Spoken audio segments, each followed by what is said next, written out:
Meu nome é Jaqueline Braga Pereira e essa aula vai tratar do tema hemorragia puerperal. Um dos casos muito conhecidos da história, que envolveu a morte de uma princesa persa muçulmana, ocorreu em 1630. Foi Mumtaz Mahal. Na sua 14ª gestação, ela morreu no parto por hemorragia. Ela era esposa do imperador da Índia, Shah Jahan. E mesmo com todas as condições socioeconômicas favoráveis, ela não teve um bom fim, né? Seus restos estão enterrados aqui nesse monumento que é o Taj Mahal.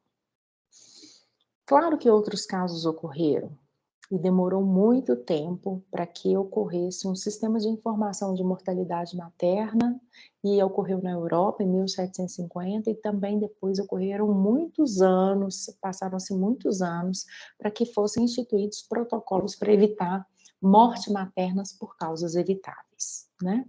Então é importante que todo profissional que está fazendo assistência conheça as principais causas de hemorragia do pós-parto, que é considerada HPP, conhecer os métodos de prevenção, identifique as dificuldades no diagnóstico da hemorragia e conduza a hemorragia de maneira mais adequada.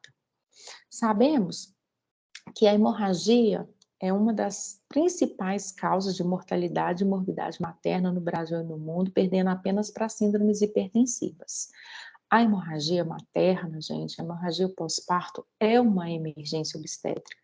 Ela é responsável por complicações de 1 a cada 100 partos. 3 a 5% vai ocorrer nos partos vaginais e 6 a 8% dos casos de hemorragia vão ocorrer no parto cesariano. Das causas de hemorragia, a gente tem aqui o gráfico mostrando, né? Os casos que acarretam grande morbidade e alta mortalidade. As barrinhas vermelhinhas são morbidade, as barrinhas azuisinhas mortalidade. Então, a gente tem causas de hemorragia por retenção placentária, atonia uterina, lacerações, acretismo placentário, descolamento de placenta e coagulopatias. Os maiores índices de mortalidade estão relacionados às atonias, às lacerações, à retenção de tecidos e ao descolamento de placenta junto com a coagulação, né, distúrbios de coagulação. E a morbidade é muito alta quando a gente tem a atonia e retenção de restos. Então, é importante que a gente identifique a causa para poder fazer o tratamento. Mas antes que as questões aconteçam, né, igual lá a princesa persa, né, será que não tem como a gente evitar? Existem fatores de risco para hemorragia puerperal. E das causas de hemorragia, muitas a gente pode prever lá na assistência pré-natal, porque a gente sabe que as causas de mortalidade materna são evitáveis com uma assistência adequada lá no pré-natal, para que essa paciente chegue lá na assistência terciária com o mínimo de riscos, né? Então, com os riscos controlados. Quais são os fatores de risco para hemorragia puerperal anteparto? Uma história pregressa de que ela já sangrou anteriormente, então você vai ficar atento. Uma distensão uterina, tem gêmeos, tem polidrama, tem macrossômico, distúrbio de coagulação congênito ou adquirido, ela usa anticoagulante, ela tem uma cesariana prévia com a placenta anterior, porque a placenta anterior tem risco daquela placenta ter invadido ali a região segmentada na região cicatricial, formando um acretismo. E um acretismo, uma placenta increta ou percreta. Tem uma placentação anormal confirmada? É uma placenta prévia, com risco de sangramento durante a gestação e também ter que ir para uma cesariana, né? E essa paciente vir a sangrar e ainda ter um acretismo? Ela é uma grande multípara, com mais de 4 partes vaginais ou mais de 3 cesarianas, com risco muito grande desse útero não se contrair e ter regiões também que não só não vão se contrair, mas também vão sangrar. Ela tem elevação dos níveis pressóricos, ela desenvolveu pré-eclâmpsia, ela é hipertensa gestacional ou ela tem hipertensão crônica, ou seja, ela já tem fatores para não coagular e ela já tem fatores endoteliais. Ela tem anemia, que a gente sabe que já chega com uma anemia, ela vai sangrar e vai cair os índices hematimétricos. O primeiro filho dela é após os 40 anos. Então, se a gente tem esses fatores, a gente vai fazer profilaxia, a gente vai fazer sulfato ferroso, fazer transfusão, fazer um acompanhamento mais de perto, né? Vai marcar a cesariana em tempo oportuno, vai marcar a cesariana eletiva, com a equipe treinada, vai fazer ultrassonografia, se ela tem cesariana prévia, vai fazer uma ultrassonografia para ver se essa placenta não é anterior, né? Então, tem como a gente antever se essa paciente tem um risco maior de sangrar. E intraparto, essa paciente está em trabalho de parto prolongado? Está evoluindo para um parto muito rápido, um parto tactócito? Teve parto tactócito? Ela teve uma laceração vaginal de terceiro ou quarto grau? Teve um prolongamento do epísio? Teve uma placentação anormal, acretismo ou uma placenta prévia? Descolou? O parto foi induzido com o uso de misoprostol, que é uma prostaglandina e pode fazer contratilidade errática, e aí não contrair, não ter o tônus adequado? Essa paciente tem um processo infeccioso durante o trabalho de parto, com uma corioamnionites, que diminui a contratilidade uterina, teve parada de progressão do polo cefálico, com um período de dilatação ou período expulsivo arrastado, que faz com que tenha mais atonia uterina, teve um parto instrumentado, com risco de laceração, como quando a gente usa o fórceps. Então, a gente tem que pensar se ela tem fatores de risco e a equipe já ficar atenta, né? Por quê? Porque não reconhecer é um grande fator de risco para essa paciente complicar, né? Os trabalhos dizem que não reconhecer e atrasar faz com que a gente aumente a morbidade e a mortalidade. Então, com um diagnóstico precoce, tendo os recursos, tendo uma equipe treinada, fazendo o manejo no momento certo, a hemorragia puerperal pode ser a mais prevenível causa de morte e mortalidade materna, tá? Para isso é importante que a gente tenha uma equipe treinada, né? E aí que essa equipe esteja de prontidão, que ela seja capaz de identificar os fatores de risco, prevenir as complicações e agir numa resposta rápida. Para isso é importante que a gente faça a classificação, não só antever, mas na hora que ela chega lá, a gente classifique. Essa paciente tem risco para hemorragia, a gente classifica em amarelo, laranja e vermelho, tá? As pacientes são consideradas de baixo risco quando ela não tem cicatriz uterina, tem só uma gravidez, ela tem menos que 3 partos vaginais prévios, né? Ela tem ausência de distúrbio de coagulação e ela não tem história ali de hemorragia puerperal. Agora, ela é considerada de médio risco, né, quando ela tem parto cesariana anterior, cirurgia uterina, distensão uterina, mais que 3 partos vaginais. Ela tem uma história de corioamnionites, intraparto, né? Ela tem uma história de hemorragia puerperal, ela tem obesidade materna. E aí a gente tem que pensar, cesariana anterior, uma cesárea anterior, gente, com aquela cicatriz uterina, a placenta pode invadir, né, aquela região, podendo ser uma placenta acreta, percreta ou increta. E sem falar que a gente tem um risco ali de rotura uterina, tá? Essa paciente que tem uma distensão uterina por gemelaridade polidrama macrosoma pode ter um útero que não vai se contrair por conta de superdistensão. Pode ter uma placenta muito grande também na gemelaridade, com uma área que necessita ali de dectação e miotamponamento e trombotamponamento muito grande, que vai necessitar de muitos fatores de coagulação. Muitos partos, esse útero também fica super distendido. Corioamnionites, todo processo infeccioso intrauterino faz com que tenha uma diminuição do tônus uterino. Essa paciente tem uma história de hemorragia puerperal que necessitou de hemotransfusão, então ela teve hemorragia grave, né? Esse paciente é obesa, então isso tudo é um fator médio. E dos fatores de alto risco? O paciente tem placenta prévia diagnosticada? Olha só, essa paciente tem placenta prévia diagnosticada, feita ali o diagnóstico no pré-natal, depois de 28 a 30 semanas, esse paciente tem que ter uma cesariana eletiva se essa placenta prévia for total, né? Se essa placenta prévia for parcial, também tem que ou cesariana, ou então tem que fazer uma monitorização contínua. Essa placenta prévia marginal, vai tentar o parto vaginal, tem que ter uma monitorização contínua durante o trabalho de parto. Ou vai, não vamos correr o risco, vamos para cesariana. Tem uma suspeita de acretismo placentário, visto ali no ultrassom, com um miométrio diminuído, né, um miométrio muito fino, com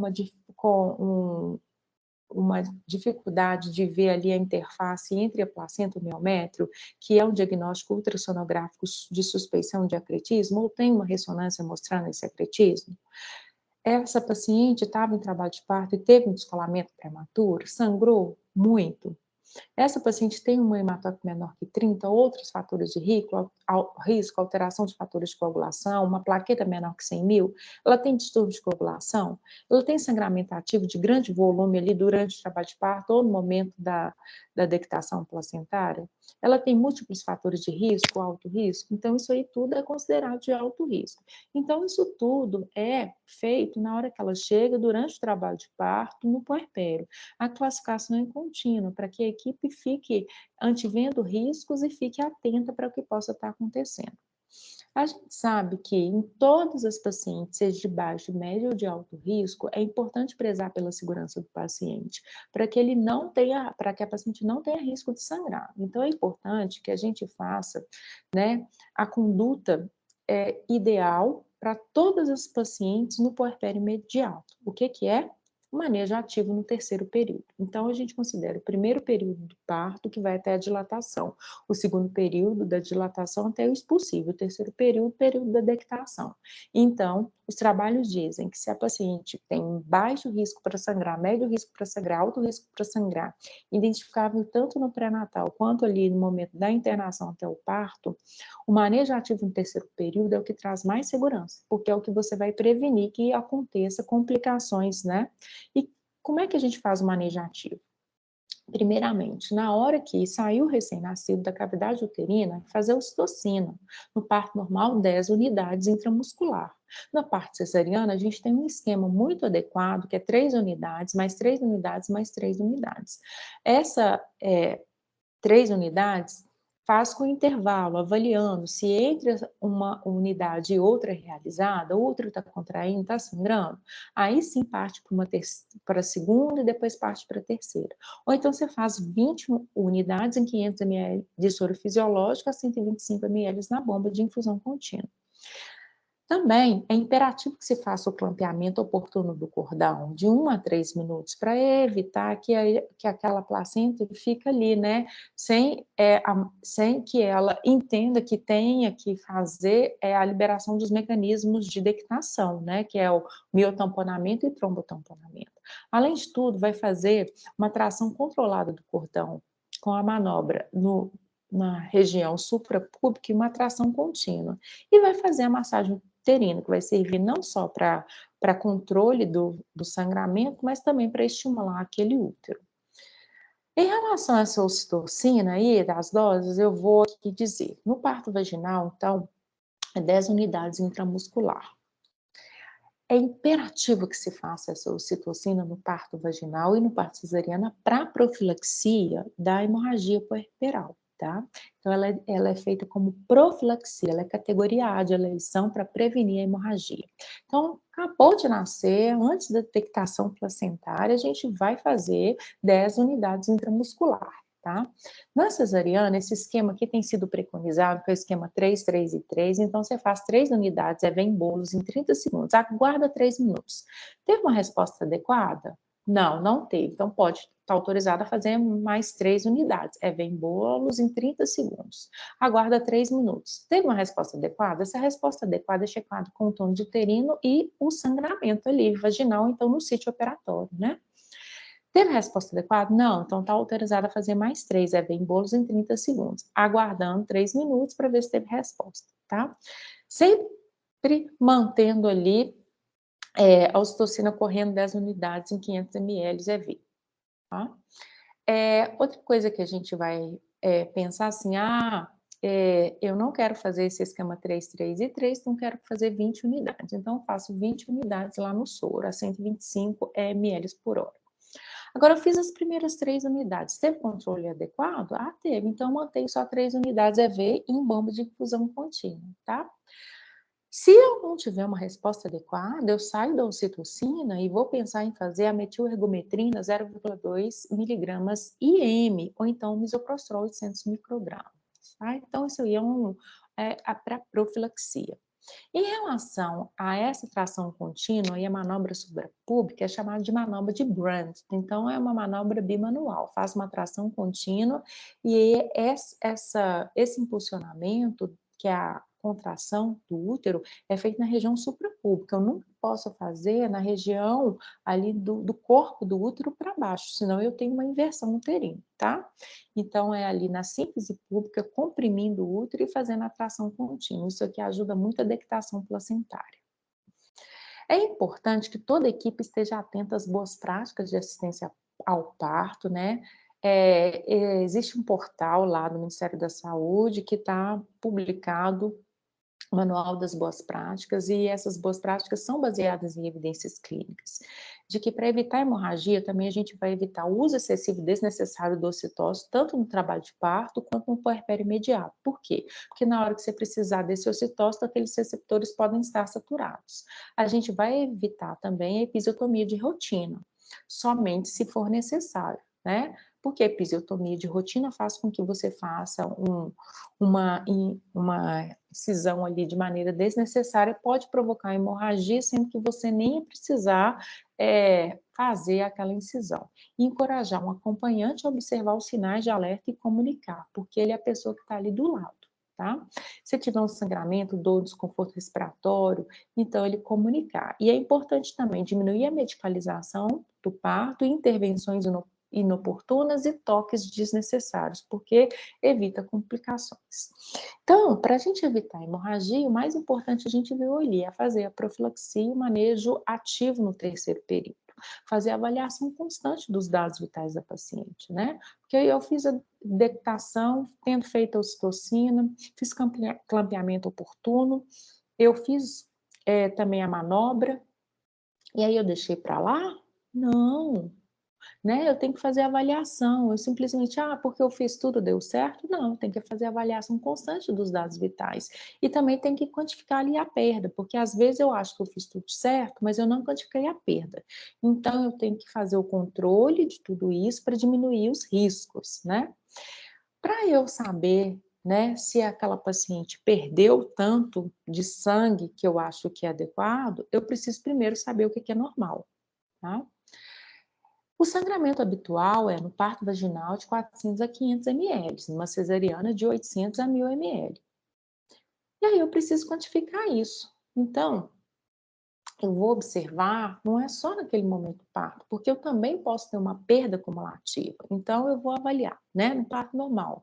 Foi maior que 500? No parto cesáreo, foi mais que 1000 ml, e principalmente após o parto, mas também eu tenho que avaliar num contínuo, nas primeiras 24 horas e nos dias que essa paciente ficar ali comigo até a alta hospitalar. Então, qualquer perda de sangue também capaz de causar instabilidade hemodinâmica nas primeiras 24 horas, alteração da frequência cardíaca e da pressão arterial, eu vou considerar que essa paciente teve um quadro de hemorragia.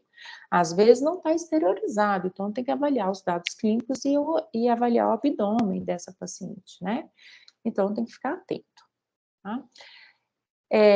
Existem divergências na forma de identificar a hemorragia pós-parto, que às vezes essas perdas não são quantificáveis, os sinais clínicos demoram a aparecer, né? Eu tenho uma estimativa visual da perda sanguínea que é feito pelas equipes, né? Apesar dela apresentar 50% de erro na maioria das vezes, deve ser realizada, tá?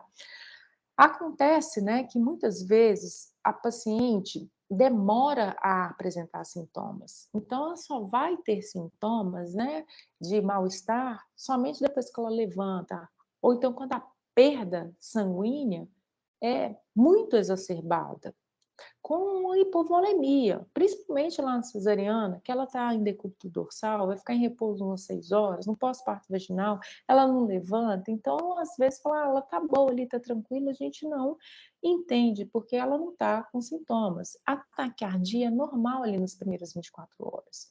Então é importante a gente ter uma avaliação visual e ver também os dados clínicos.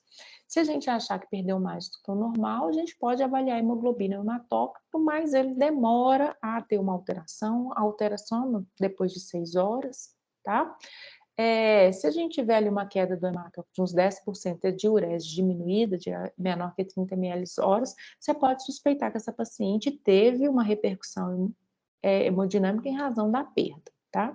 Como que eu faço a quantificação da perda de sangue, né, na hemorragia com a escala visual? Então, assim, eu vou avaliar o tanto de sangue que tem ali no meu lençol na cama. Se eu tenho um lençol totalmente tomado de sangue, essa paciente perdeu mais ou menos 1000 ml. Se essa paciente tem sangue não só na cama, mas começa a fluir pelo chão, essa quantidade foi mais que 2,5 litros, tá? Eu também tenho a escala visual que eu faço através das compressas, né? Eu vou ver quantas compressas entraram em campo, seja no parto vaginal, seja na cesariana. Então, é imperativo fazer contagem de compressas.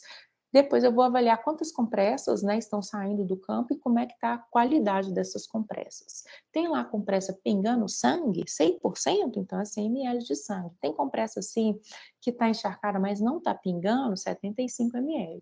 A compressa está mais ou menos tomada, né? 75% dela está tomada de sangue, 50 ml. Só 50% daquela compressa está molhadinha, 25 ml, tá? Então, eu calculo a perda sanguínea acumulada a cada 5 a 15 minutos, ou então ali no final do meu procedimento cirúrgico, tá?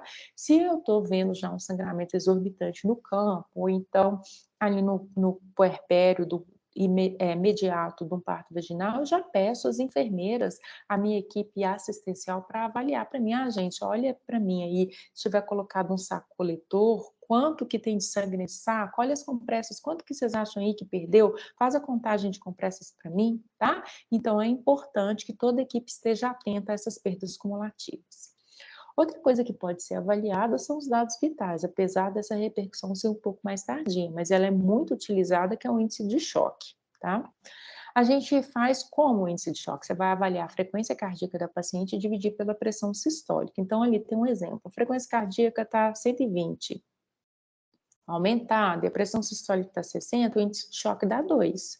Resultados acima de 0,9 indicam o estado de choque, necessita de ressuscitação volêmica urgente, pode ser primeiro com cristalóide, depois com hemoderivados, né? A referência ali é entre 0,5 e 0,7, tá? Como é que eu vou fazer ali a minha avaliação dos dados clínicos, da minha perda volêmica e tomar uma conduta? Então, aqui eu tenho esse quadrinho mostrando, né? Que eu vou avaliar na paciente ali a perda de volume, tá? Eu vou avaliar o sensório, eu vou avaliar a perfusão, o pulso, a pressão arterial, o grau de choque e a transfusão. Então, eu vou avaliando os scores e o que tiver mais grave é o que eu levo em consideração para poder tomar a conduta. Então, né, eu tenho uma paciente lá, por exemplo, né, que teve uma perda de volume calculada por mim, que foi só 500 a 1000 ml. Essa paciente está com sensório normal, mais ou menos agitada, né? Essa paciente está com a perfusão normal, mas o pulso dela aqui está entre 101 e 120. Ó, já começou a ficar amarelo, estava verdinho, já está começando a ficar amarelo. A pressão arterial dela está sistólica está entre 70 e 90, ok? Eu fiz aqui a divisão e aí eu vou ver o grau de choque dela, né? Eu vou fazer ali o índice de choque dela. Fazendo o índice de choque, eu vou calcular se esse índice de choque é compensado, leve, moderado ou grave. Então, aqui, se eu tenho uma paciente, né, que o pulso dela está aumentado, entre 101 e 120, e a pressão arterial dela já está diminuída, eu tenho ali um grau de choque moderado e aí transfusão usualmente é necessária. Então, eu sempre vou avaliar o que é que deu, né, para eu tomar a conduta, se eu vou usar cristalóide, se eu vou transfundir, o que é que eu vou fazer, tá? O grau mais grave que apareceu ali na sua escala de avaliação do perda de sangue, da sintomatologia e do índice de choque é que você vai conduzir. Então, é importante a gente identificar os fatores de risco, né, anteparto e durante o parto, estabelecer os riscos que ela tem de sangrar, se ela é de baixo, médio e alto risco, isso aí desde o momento da internação até o puerpério, fazer a avaliação dos dados constantes, né, durante o parto e no puerpério, fazer a ocitocina profilática, continuar avaliando esses dados e quantificar essa perda sanguínea pela escala visual e pelo índice de choque, e fazendo essa quantificação, identificar e classificar.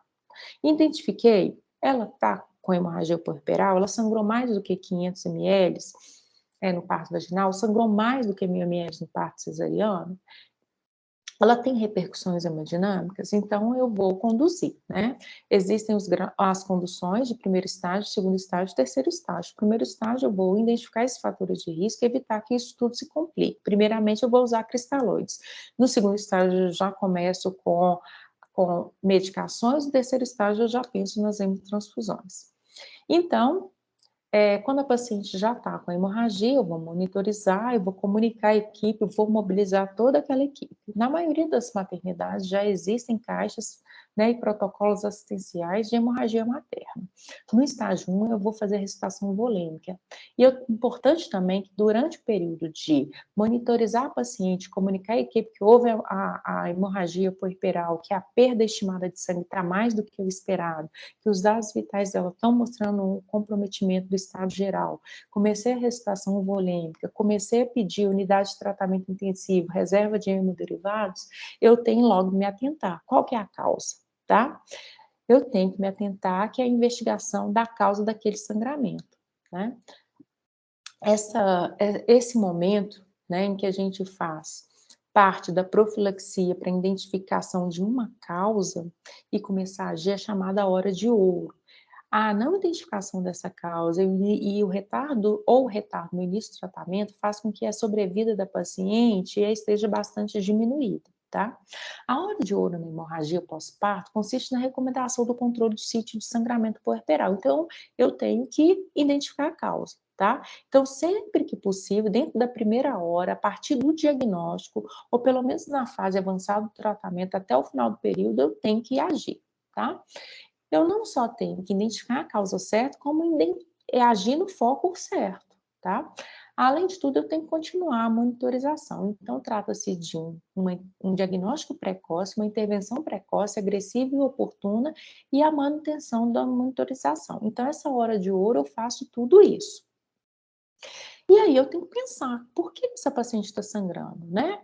Por que ela está com uma perda estimada maior do que o esperado? Por que ela está com índice de choque alterado? Eu tenho as 4 causas de hemorragia e eu tenho o mnemônico, que são os 4 T's. Esses 4 T's podem ser T de tônus, T de trauma, T de tecidos e T de trombina. Do tônus, eu tenho a atonia uterina, que é responsável por aproximadamente 70% dos casos de hemorragia puerperal. O T de trauma são as lacerações, os hematomas, as inversões uterinas e a ruptura uterina, aproximadamente 19% dos casos.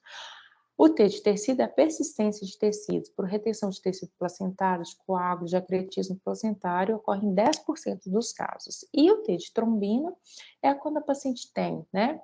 Já fiz de tudo e essa paciente não para de sangrar. Ela tem uma coagulopatia, ela tem uma embolia de líquido amniótico, isso ocorre em aproximadamente 1% dos casos. Identificada a causa, eu tenho que agir. A maioria dos casos são de atonia uterina. Então, identificou que a atonia uterina, esse paciente está sangrando além do normal, esse útero não se contraiu, ele deveria estar ali na altura da cicatriz umbilical e endurecido. Ele não se contraiu, então é atonia. Então, eu vou fazer massagem uterina bimanual, né? Uma mão dentro da cavidade vaginal e uma outra na região suprapúbica, comprimindo esse útero. Se for na cesariana, eu vou fazer na região anterior e posterior.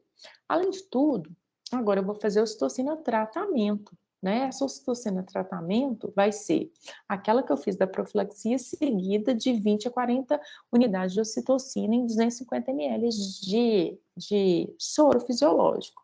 Melhorou? Ah, melhorou, então agora eu vou manter só a dose de manutenção. Não, não teve resposta.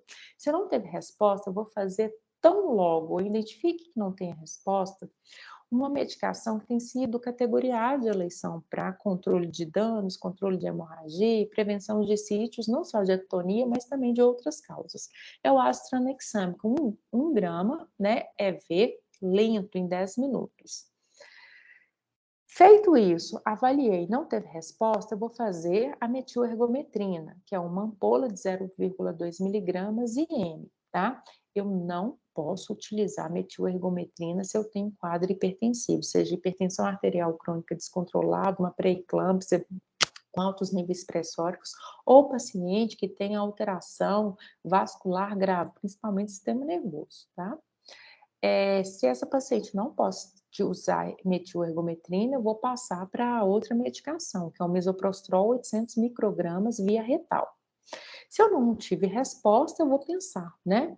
Enquanto eu penso nos tratamentos acessórios, né, fazer um balão de tamponamento intrauterino, eu tenho balões manuais, inclusive um profissional de Belo Horizonte que foi responsável pela elaboração de um balão aqui, que é o Álvaro, né? Alves, então ele confeccionou esse balão e foi a tese de doutorado dele. Então, eu posso, não, no lugar onde eu trabalho tem um balão de tamponamento, então eu vou usar esse balão de tamponamento, tá? Enquanto eu confecciono esse balão, então busco esse balão, eu tenho um traje anti-choque não pneumático, eu posso associar esse traje anti-choque. Qual o objetivo desse traje anti-choque não pneumático? Fazer uma cefalização de fluxo, porque nesse momento o paciente está perdendo muito sangue, então ela é desprovida de sangue e oxigênio nos órgãos nobres e principalmente no cérebro. Então, eu faço esse traje anti-choque não pneumático e ele vai cefalizar o fluxo sanguíneo dessa paciente. Eu posso utilizar esse balão intrauterino, né, e avaliar a perda de sangue, né, que tem que se manter menor que 50 a 100 ml ali por hora. Ficou maior do que isso, eu vou retirar esse balão e vou pensar numa esterectomia, né. Então, se eu não tiver resposta ao balão, eu vou passar para a laparotomia. Na laparotomia, eu tenho suturas compressivas, que é a sutura de Bellinte, eu tenho a ligadura das artérias uterinas, eu tenho ligadura das hipogástricas, eu tenho a sutura em Shaw, né, de quadradinho de Shaw, e não tendo resolução, eu posso partir para a esterectomia.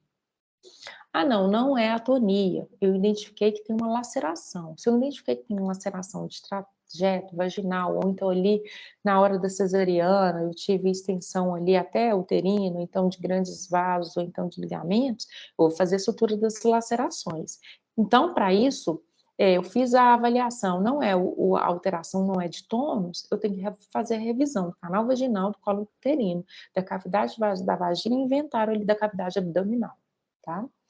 Não é nada disso, é um hematoma. E se tem um hematoma, eu vou fazer exploração cirúrgica. Eu tenho que fazer um toque vaginal, ver se esse hematoma está protundindo, ver a extensão desse hematoma e retirar o hematoma e suturar o vaso sanguíneo. Não, é na cavidade abdominal, ali é no paramétrio, né? É no ligamento redondo, é na cavidade peritoneal. Eu tenho que dissecar esse coágulo e tenho que fazer a cauterização desses vasos, a ligadura dos vasos, tá? Tem que fazer uma revisão cuidadosa no pós-parto operatório. Não, o que aconteceu foi T de trauma, que é uma ruptura uterina. Então, eu tenho que ir para a laparotomia se essa ruptura teve um comprometimento das camadas. Se foi no parto vaginal e não teve comprometimento, eu posso fazer uma conduta conservadora com ocitócitos, né? Ou então com os uteretônicos de maneira geral. Mas se teve comprometimento, essa rotura uterina foi de grande extensão, essa rotura uterina está instabilizando a paciente, ela tem que ir para a laparotomia, para revisar o sangramento, né? E fazer a sutura, seja do segmento uterino do corpo, ou então até uma esterectomia, se essa ruptura foi de grande extensão. Não, foi inversão uterina, então vou fazer manobra de TACS. Não resolveu, eu tenho que ir para laparotomia, fazer esterectomia. Não, fiz a manobra de TACS, está resolvendo, está contraindo, eu tenho a opção de fazer aqui o balão de tamponamento. Aqui tem aqui um sumário de todas as recomendações de tratamento da hemorragia puerperal, desde do manejo ali da prevenção, que é a conduta ativa do terceiro período, com citocina 10 unidades, que são 2 ampolas em M, logo que o recém-nascido é expulso. Fazer a tração controlada do cordão, né? Não pode enrolar, então não pode puxar forte, não pode empurrar o fundo uterino, tá? E não tem que tomar cuidado nessa tração. Fazer a massagem do fundo uterino. Então, isso é um manejo ativo no terceiro período. Se o sangramento está normal, vou fazer o ABC materno, né? Avaliar os sinais vitais, usar máscara de O2, 5 ml por minuto na mãe, na puerpera, pegar 2 acessos venosos calibrosos, vou infundir soro fisiológico, 2.000 ml, então ali é a fase de expansão de cristalóide, que é o estágio 1. Vou pedir exames, vou pedir ali o tipo sanguíneo dela, vou pedir as provas de coagulação, hemograma, teste de coágulo, e vou pedir reserva de hemoderivados. Então, aqui é a hora de ouro. Nessa hora de ouro, vou estabilizar a paciente, vou identificar os fatores de risco, né? E vou estabilizar também com cristalóide e vou pedir reserva de hemoderivados, também reserva de CTI. E vou identificar os 4 T's, né? Vou avaliar o tônus uterino, vou explorar gastrointestinal e exploração uterina, vou fazer uma exploração uterina para ver se é trauma, se são tecidos, e vou fazer teste coágulo e ver o resultado ali do hemograma, das plaquetas e dos testes de coagulação, tá? Se for ter de tônus, que é a atonia, eu vou fazer ocitocina 20 unidades, mais 500 ml de soro e deixar na infusão. Fiz isso aí, vou fazer massagem uterina bimanual, mantendo a ocitocina contínua. Não resolveu ali, eu vou fazer um Metergin, se ela tiver contraindicação, eu vou passar por misoprostol. Lembrando que eu posso fazer ali balão de tamponamento e ultragem de choque, tá? Se foi trauma, né, uma inversão, rotura, laceração de trajeto, eu vou corrigir, né, essa inversão, suturar as lacerações e drenar esse hematoma. Se foi persistência de restos placentários, vou fazer a curagem ali na cesariana, ou curetagem no parto vaginal, posso também fazer curetagem ali no parto cesariano. E se for um acretismo, vou fazer a histerectomia, tá? Ah, não, é alteração de T de trombina, é um distúrbio de coagulação. Então, eu tenho a opção de fazer ali, né? O astranexame, como eleição, fazer o plasma fresco congelado, 20 ml por quilo, plaquetas. Se ela estiver com a plaquetas abaixo de 50 unidades, eu faço uma unidade para aumentar 5.000 unidades de plaqueta, tá? E vou fazer o fator 7 ativado.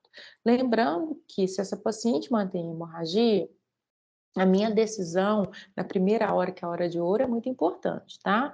Fazer hemotransfusão ali depois do primeiro estágio, que é depois que eu já fiz as medidas de suporte, já fiz cristalóide, já veio sangue. Fazer o suporte vasopressor, os cuidados intensivos, fazer tamponamento uterino, fazer suturas hemostáticas uterinas, ligaduras de vasos e, se precisar, fazer histerectomia. Aqui tem um mapa mental, né, muito utilizado por alunos aí de medicina que querem prestar prova de residência. Deixo aí para vocês.